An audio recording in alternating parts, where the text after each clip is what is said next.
Hi guys, welcome back to my channel. మనకు 10+2 అర్హతతో గ్రామ సచివాలయం జాబ్స్ అయితే రిక్రూట్మెంట్ చేయడం గాను నోటిఫికేషన్ అయితే రావడం జరిగింది. దీనికి సంబంధించిన పూర్తి వివరాలు అయితే ఈ వీడియోలో ఎక్స్ప్లెయిన్ చేస్తాను. స్కిప్ చేయకుండా అయితే చూడండి.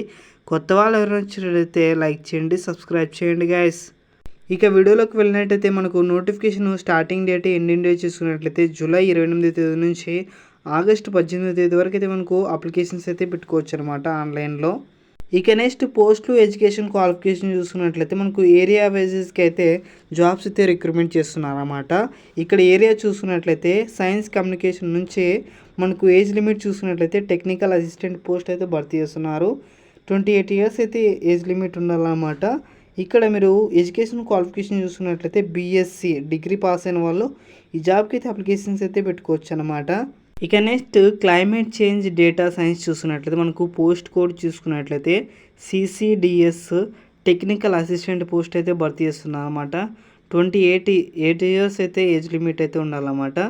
బీఎస్సీ పీసీఎం కంప్లీట్ చేసిన వాళ్ళైతే ఈ జాబ్కి అయితే అప్లికేషన్స్ అయితే పెట్టుకోవచ్చు అనమాట. నెక్స్ట్ మనకు థర్డ్ చూసుకున్నట్లయితే పోస్ట్ కోడ్ చూసుకున్నట్లయితే LIB1 ఇక్కడ ఏజ్ లిమిట్ చూసుకున్నట్టయితే మనకు 28 ఇయర్స్ అయితే ఉండాలన్నమాట. టెక్నికల్ అసిస్టెంట్ పోస్ట్ అయితే భర్తీ చేస్తున్నారన్నమాట. ఇక్కడ బీఎస్సీ డిగ్రీ పాస్ అయిన వాళ్ళు ఈ జాబ్కి అయితే అప్లికేషన్స్ అయితే పెట్టుకోవచ్చు అనమాట.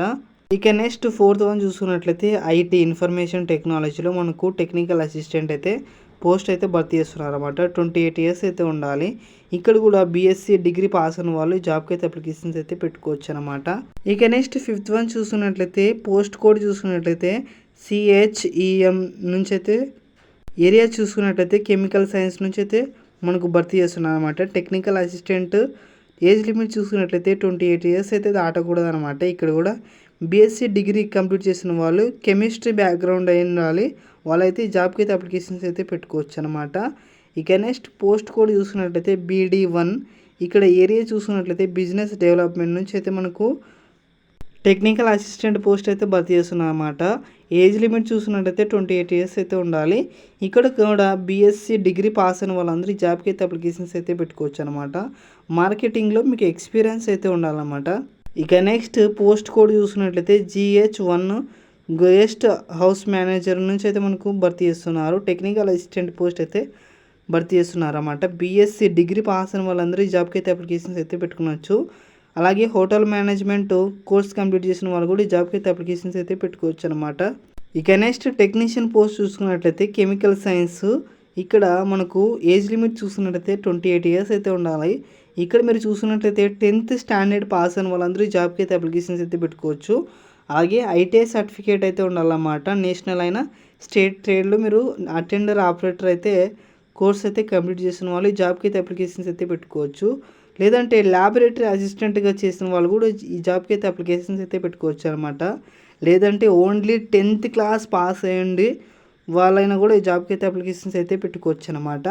ఇక నెక్స్ట్ మనకు ఇన్స్ట్రుమెంట్ మెకానిక్ చూసుకున్నట్లయితే 28 ఇయర్స్ అయితే ఉండాలన్నమాట. ఇక్కడ మీరు చూసుకున్నట్లయితే 10th స్టాండర్డ్ అలాగే ఇక్కడ సైన్స్ బ్యాక్గ్రౌండ్ అయితే ఉండాలన్నమాట. అలాగే రిలవెంట్ ట్రేడ్లో ITI సర్టిఫికేట్ అయితే ఉండాలన్నమాట. నేషనల్ అయినా స్టేట్ ట్రేడ్ అయినా ఏదో ఒకటి చేసిన వాళ్ళైతే జాబ్కి అయితే అప్లికేషన్స్ అయితే పెట్టుకోవచ్చు అనమాట. లేదంటే ఓన్లీ 10th క్లాస్ పాస్ అయిన వాళ్ళందరూ ఈ జాబ్కి అయితే అప్లికేషన్స్ అయితే పెట్టుకోవచ్చు. మీకు సైన్స్ బ్యాక్గ్రౌండ్ అయి ఉండాలి. మినిమము 55% ఆఫ్ మార్క్స్ అయితే మీకు ఉండాలన్నమాట. ఇక నెక్స్ట్ ఎలక్ట్రీషియన్ పోస్ట్ చూస్తున్నట్టయితే మనకు 28 ఇయర్స్ అయితే ఉండాలన్నమాట. ఇక్కడ కూడా 10th క్లాస్ పాస్ అయి ఉండాలి. అలాగే రిలవెంట్ ట్రేడ్లో ITI అయితే కంప్లీట్ చేసి ఉండాలన్నమాట. నేషనల్ అయినా స్టేట్ ట్రేడ్లో అయినా మీరు ఎలక్ట్రీషియన్ అయితే కంప్లీట్ చేసి ఉండాలి. వాళ్ళైతే ఈ జాబ్కి అయితే అప్లికేషన్స్ అయితే పెట్టుకోవచ్చు. ఇక నెక్స్ట్ మోడ్ ఆఫ్ సెలెక్షన్ చూసుకున్నట్టయితే మనకు టెక్నికల్ అసిస్టెంట్ చూసుకున్నట్టయితే పేపర్ 1 చూసుకున్నట్టయితే మెంటల్ అబిలిటీ టెస్ట్ అయితే ఉంటుంది. 50 క్వశ్చన్స్ ఉంటాయి 100 మార్క్స్కి. దీనికైతే నెగిటివ్ మార్క్స్ అయితే ఉండవు అనమాట. ఇక పేపర్ 2లో అయితే నెగిటివ్ మార్క్స్ అయితే ఉంటాయి. జనరల్ అవేర్నెస్ 25 క్వశ్చన్స్ ఉంటాయి 75 మార్క్స్కి. ప్రతి రాంగ్ ఆన్సర్కి 0.25 నెగిటివ్ మార్క్స్ అయితే ఉంటుందన్నమాట. ఇంగ్లీష్ లాంగ్వేజ్ చూసుకున్నట్లయితే 25 క్వశ్చన్స్ ఉంటాయి 75 మార్క్స్కి.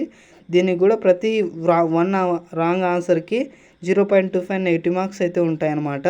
ఇక్కడ పేపర్ 3 చూసుకున్నట్లయితే కన్సర్న్ సబ్జెక్ట్స్ 100 క్వశ్చన్స్ ఉంటాయి 300 మార్క్స్కి అయితే ఉంటాయన్నమాట. దీన్ని కూడా ఒక రాంగ్ ఆన్సర్కి నెగిటివ్ మార్క్స్ అయితే ఉంటాయన్నమాట. ఇక టెక్నీషియన్ పోస్ట్ చూసుకున్నట్టయితే మనకు ఎస్ఎస్సి ప్లస్ ఐటీఐ కంప్లీట్ చేసిన వాళ్ళు ఈ జాబ్కి అయితే అప్లికేషన్స్ అయితే పెట్టుకోవచ్చు అనమాట. మనకు పేపర్ 1 చూసుకున్నట్టయితే 1 అవర్ అయితే ఎగ్జామ్ అయితే ఉంటుందన్నమాట. మెంటల్ అబిలిటీ టెస్ట్ అయితే ఉంటుంది. 50 క్వశ్చన్స్ ఉంటాయి 100 మార్క్స్కి.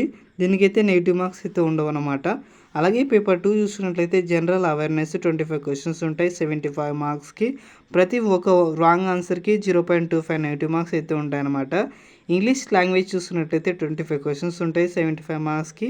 దీని కూడా ప్రతి ఒక్క రాంగ్ ఆన్సర్కి 0.25 నెగిటివ్ మార్క్స్ అయితే ఉంటాయన్నమాట. తర్వాత పేపర్ 3 చూసుకున్నట్లయితే 1 అవర్ అయితే మీకు ఎగ్జామ్ అయితే ఉంటుందన్నమాట. కన్సర్న్ సబ్జెక్టు 50 క్వశ్చన్స్ ఉంటాయి 150 మార్క్స్కి. దీనికి కూడా ప్రతి రాంగ్ ఆన్సర్కి 0.25 నెగిటివ్ మార్క్స్ అయితే ఉంటుందన్నమాట.